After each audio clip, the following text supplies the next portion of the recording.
I'll give you the Ferrari if you can get it to run. Ha ha ha ha ha ha. Jonathan Blackwell's laughter echoed across the luxury car dealership's courtyard as he pointed to a completely wrecked red Ferrari lying in the corner of the parking lot like a monument to failure. Walter Johnson, 72, had come there just to pick up his granddaughter, who worked as a receptionist. But when his old Ford pickup broke down right in front of the entrance to Blackwell Luxury Motors, the real estate billionaire didn't miss the opportunity to turn the moment into his own personal entertainment. "Look, everyone!"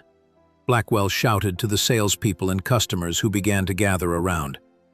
"This gentleman here seems to know a thing or two about cars, doesn't he?"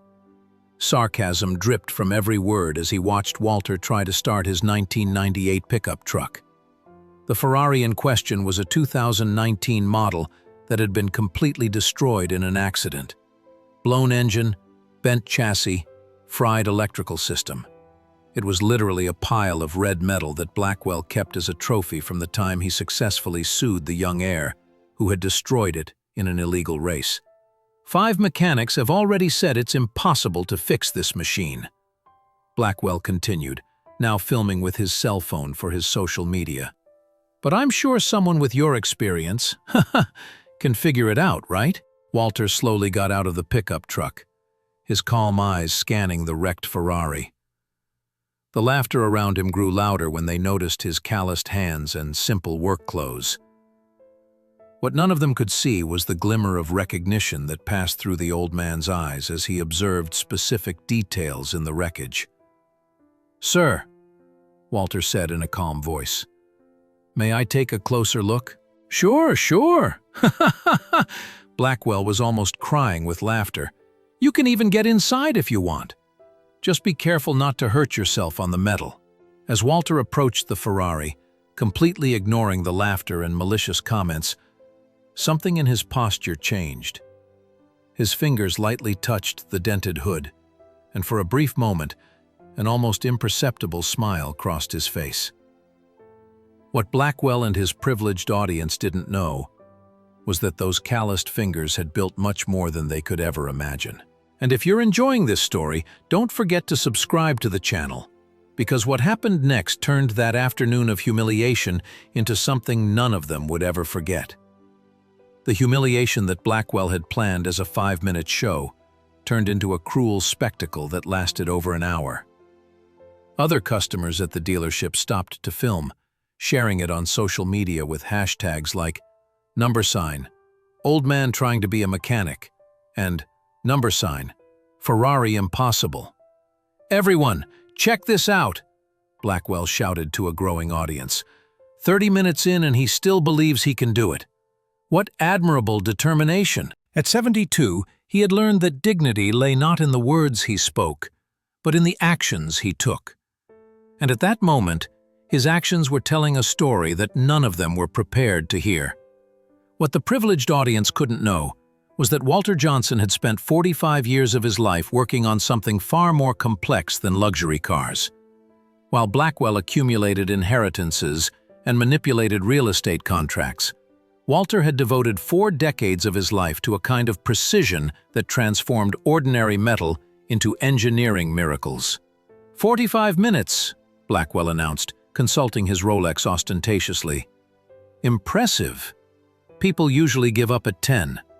Such persistence. It was then that Walter finally spoke without taking his eyes off the engine. "Mr. Blackwell, may I ask you a question?" Blackwell's laughter faltered for a moment. How did this man know his name? "Have you ever built anything with your own hands?" Walter continued, now looking directly at him. "Something that existed only in your imagination and had to become real through your work." The question caught Blackwell off guard. I built a real estate empire," he replied, trying to regain control of the situation. "No," Walter said softly. "That's not building. That's buying." An awkward silence fell over the group. There was something in Walter's voice, a quiet authority that didn't match the image of a helpless victim that everyone had created. Each new attempt at humiliation only revealed more about the true nature of these two people.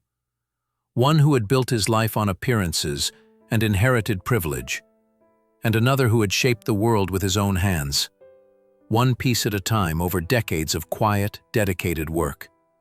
2 hours had passed when Walter asked for a specific screwdriver. "Phillips, number 2, with an insulated handle," he said without looking up from the engine. The precision of the request made Ryan, the salesman, stumble over his words. I don't know if we have that here." "Drawer 3 of the red bench, second shelf," Walter replied calmly, "next to the Torx keys." An awkward silence fell over the group. How did this man know exactly where to find tools in a workshop he had never visited before? Blackwell tried to regain control of the situation with a forced laugh. "Impressive. You must have worked in many workshops to know the standard organization so well." But something in his voice had changed. His absolute confidence was beginning to waver. It was then that Rebecca Johnson arrived from lunch and saw the crowd gathered in the courtyard. Recognizing her grandfather Walter at the center of the commotion, her face palled. She had worked there for 2 years and knew Blackwell's cruel nature all too well when he found an easy target. "What's going on here?" Rebecca asked, pushing her way through the onlookers. "Ah, an employee?" Blackwell exclaimed, not making the connection. "Come and see. Your friend here is trying to repair a Ferrari that 5 expert mechanics have declared a total loss." Rebecca swallowed hard. She knew exactly who her grandfather was, but she also knew that revealing that at that moment could put her job at risk. She decided to watch silently, trusting in the wisdom Walter had demonstrated throughout her life. Meanwhile, Walter had managed to access the Ferrari's main electrical system. His hands moved with a precision that began to cause real discomfort in some observers. These were not trial and error movements. They were the confident gestures of someone who understood perfectly what he was doing. "Do you know what the problem is?"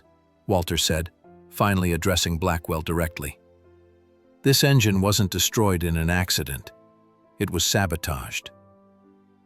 The word sabotaged caused a restless murmur among those present. Blackwell laughed. But for the first time, the sound rang false. "Sabotaged? What imagination? It was a documented accident investigated by the police." "Of course, it was investigated," Walter replied. "Now, removing a specific component from the engine.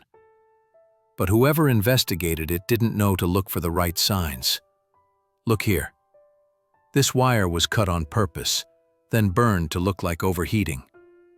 And here," he pointed to a metal part, "twist marks that only appear when someone forces a manual brake."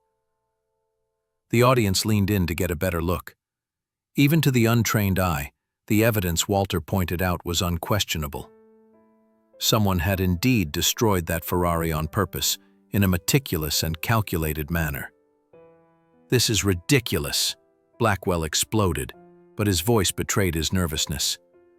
"You can't prove any of this." Walter smiled for the first time that afternoon.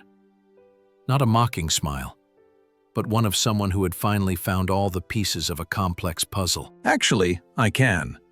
Every engine has a unique signature of wear and tear, and when you work with high-performance engines long enough, you learn to read those signatures like fingerprints." Rebecca felt her heart race. She knew that her grandfather had worked for 4 decades as chief engineer of Ferrari's racing engine division in Italy, before retiring and moving to the United States to be closer to his family. But more importantly, she knew that Walter had personally designed the engine for that particular Ferrari. "Sir," Walter said, looking Blackwell straight in the eye, "may I ask you a question about the insurance you received for this Ferrari?" The color drained from Blackwell's face. How could this man know about the insurance? What the privileged audience couldn't imagine was that Walter Johnson wasn't just repairing a wrecked Ferrari. He was carefully unraveling a $1 million fraud piece by piece with the same precision he had used to create hundreds of engines throughout his career. And each new discovery brought him closer to a truth that would turn that afternoon of humiliation into something much greater than anyone present could have imagined. As he removed the last damaged component, Walter realized that he wasn't just facing prejudice, he was uncovering a crime. And when you spend decades building perfect machines, you learn that every imperfection has a source. Every break tells a story, and every lie leaves traces that are impossible to erase. 45 years, Walter said softly, his hands still working on the engine with surgical precision. That's how long I spent creating engines like this one in Maranello, Italy. The word Maranello caused absolute silence. Even the people filming lowered their cell phones.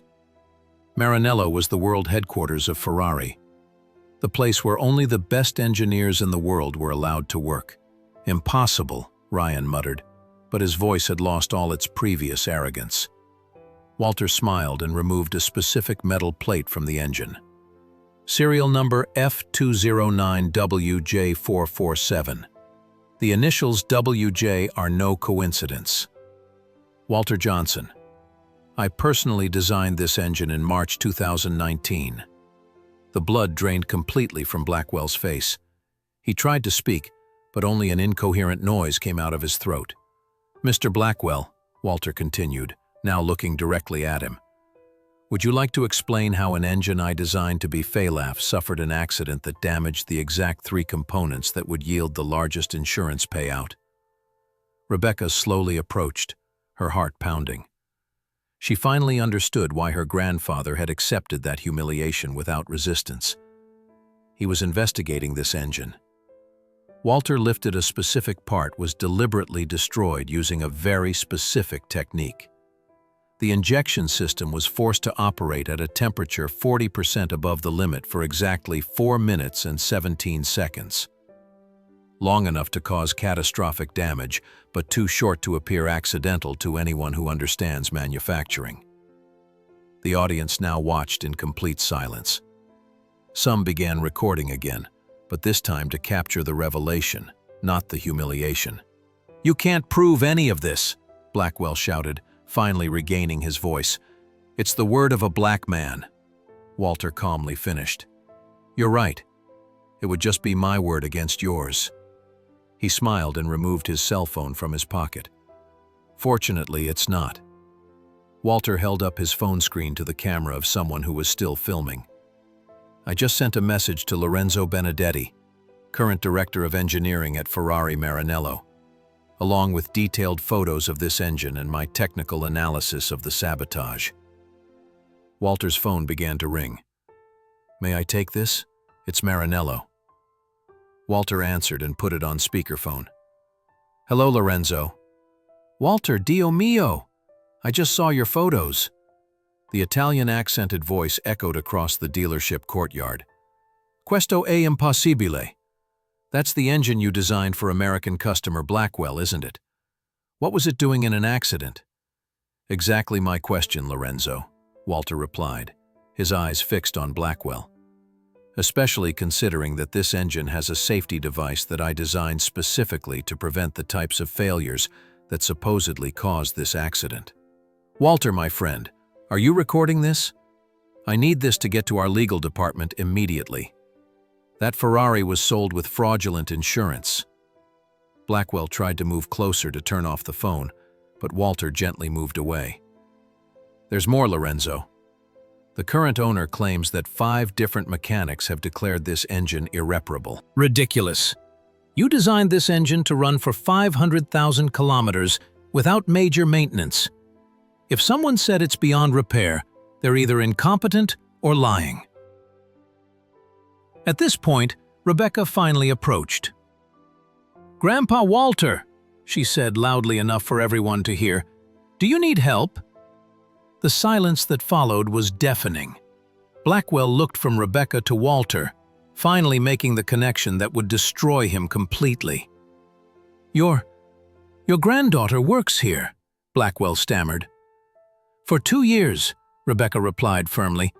"And in all that time, I've heard your jokes about people like my grandfather. People who, according to you, don't understand real cars." Walter hung up the phone after saying goodbye to Lorenzo and addressed Blackwell directly. "Sir, For 45 years, I designed 847 different engines for Ferrari. I trained hundreds of engineers. I received 23 international awards for automotive innovation. And today, at 72, I retired to be close to my family."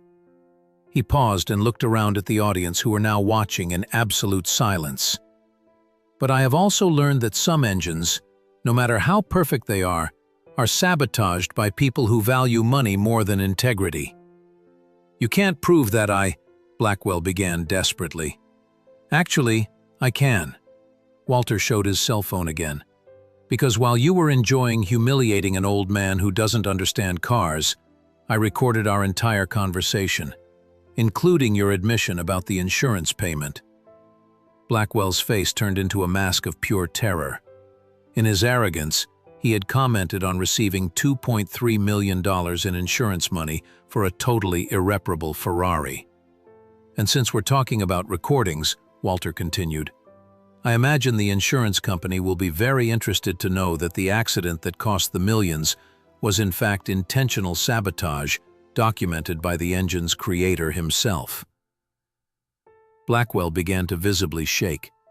His real estate empire, built in part on fraudulent insurance money, was about to collapse. Worse still, his arrogance had been recorded and broadcast live to hundreds of people. "Mr. Walter," said one of the customers who had been filming, "can I post this on my social media? The world needs to see this." Walter nodded kindly. "Of course, but do me a favor. Post this too." He walked over to the Ferrari's engine and with precise movements that showed decades of experience, began to reconnect it. In less than 10 minutes, the engine that 5 mechanics had declared irreparable came back to life with a perfect, powerful roar. The sound of the Ferrari engine echoed across the courtyard like a symphony of justice. Meanwhile, Blackwell stood frozen, watching not only his fraud exposed, but also his arrogance humiliated by the man he had tried to belittle. Rebecca approached her grandfather and whispered, "How did you know it was the engine you had designed?" Walter smiled softly. "Honey, when you create something with your own hands, you recognize your work, even in the wreckage, just as you recognize when someone tries to destroy it on purpose." As the engine continued to run perfectly, a single question hung in the air. What would happen when the insurance company, Ferrari Corporate, and the authorities received the recordings that were being sent at that very moment to dozens of different addresses? 3 weeks later, Walter Johnson sat in the FBI office in Los Angeles, watching agents review hundreds of documents spread out on a huge table. His casual recording of an afternoon of humiliation had become the centerpiece of a federal investigation into insurance fraud involving multiple companies and millions of dollars. "Mr. Johnson," said Agent Martinez, looking over her glasses, "your technical analysis was crucial. We discovered that Blackwell Corporation defrauded insurance companies of at least 17 luxury vehicles over the past 5 years, always using the same sabotage technique you identified." Walter nodded calmly. At 72, he had learned that patience was a more powerful virtue than anger. And Mr. Blackwell himself arrested yesterday morning, resisting arrest, attempted bribery, obstruction of justice, and fraud on multiple counts. He'll be out of society for a long time, the agent smiled. Apparently, when he realized his bank accounts were being frozen, he tried to offer $200,000 to the investigator who was at his home. Meanwhile, across town, Rebecca Johnson had been promoted to general manager of the dealership, after the former owner had his assets seized by the government. The company had been sold to a group of investors who valued integrity over appearances, and the first decision they made was to put a person of character in charge. "Grandpa Walter," Rebecca said on the phone, "you won't believe it. That salesman Ryan who mocked you so much came to me today to apologize. He said that since the video went viral, he hasn't been able to sleep properly." The video in question had surpassed 15 million views across all platforms. Not only Walter's humiliation and subsequent triumph, but mainly the lesson about never judging someone by their appearance. Hundreds of retired engineers from Ferrari, Mercedes, BMW, and other automakers had shared their own stories of prejudice they faced after retiring. Lorenzo Benedetti had personally flown from Maranello to Los Angeles to meet with Walter. The meeting, which was supposed to be private, ended up becoming a public ceremony when the Ferrari Corporation decided to officially honor one of its most brilliant engineers. "Walter, my friend," Lorenzo said before an audience of journalists and automotive enthusiasts, "Ferrari owes a lot to men like you. Your dedication, precision, and integrity have shaped not only our engines, but our worldwide reputation." The company announced the creation of the Walter Johnson Scholarship, a program that would fully fund engineering studies for young people from disadvantaged communities who demonstrated talent and passion for mechanics. The first class would have 10 students, aged 16 to 22, all selected on merit, not family connections. But perhaps the most significant change took place in the community where Walter lived. After decades of working quietly in his garage, repairing neighbors' cars for nominal fees, he had become an almost mythical figure. Young people from the area began seeking him out to learn mechanics, and Walter discovered a new passion: teaching. The difference, Walter explained to his new students as they worked on an engine, between a good mechanic and an exceptional mechanic is not in the tools they use. It's in the patience to understand each component and the respect for the work they are doing. Marcus, a 17-year-old whose father had abandoned the family, became Walter's most dedicated pupil. "Mr. Johnson," thoughtful, he asked one day, "how did you stay so calm when that man was humiliating you?" Walter smiled, his hands still working precisely and smoothly on the engine. "Marcus, I've learned one thing in 72 years of life. People who need to put others down to feel important have already revealed everything you need to know about them. True strength isn't in responding in the moment. It's in building something so solid that not even 1,000 mean words can destroy it." Meanwhile, Jonathan Blackwell faced a very different reality. His real estate empire had completely collapsed when investigations revealed that multiple projects had been financed with fraudulent insurance money. In addition to prison, he lost his mansion, luxury cars, yacht, and most painfully, the respect of anyone who had ever admired him. Videos of his public humiliation circulated constantly on social media, always accompanied by comments about the importance of treating all people with dignity.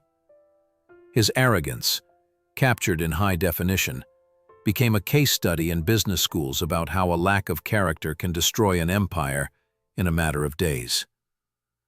Ryan, the salesman who had mocked Walter, sought out not only Rebecca, but Walter himself to apologize in person. The meeting took place in the garage where Walter now taught, surrounded by young apprentices of all ethnicities and social classes. "Mr. Johnson," embarrassed, Ryan said, visibly embarrassed, "I know my words were inexcusable. I have no right to your forgiveness, but I needed you to know that I've learned a lesson I'll carry with me for the rest of my life." Walter stopped what he was doing and looked directly at Ryan. "Son, we've all judged someone by their appearance at some point. The difference is in what we do when we realize our mistake. You're here apologizing, trying to grow as a person. That's more than many would do." He extended his hand, greasy but firm. "If you really want to redeem yourself, come help teach these young people about honest sales. They'll need to know how to deal with customers when they open their own shops." Ryan's transformation was remarkable. He began attending Walter's classes regularly, not only helping with sales knowledge, but learning about humility and respect. 6 months later, he would be promoted in the dealership's new management, this time on genuine merit, not flattery. The Ferrari that Walter had repaired became a permanent attraction at the dealership, now renamed Johnson Premium Motors. A plaque next to the vehicle told the full story of that transformative day, serving as a constant reminder to employees and customers of the importance of never underestimating anyone. During the grand opening ceremony for the new dealership, Walter was invited to speak to an audience that included mayors, business leaders, and journalists. His speech, simple and direct as always, resonated far beyond that event. "For 45 years, I built engines that took people to the farthest corners of the world," Walter said into the microphone, his voice calm, but laden with experience. "Today, I realize that the most important engine I can help build is the next generation.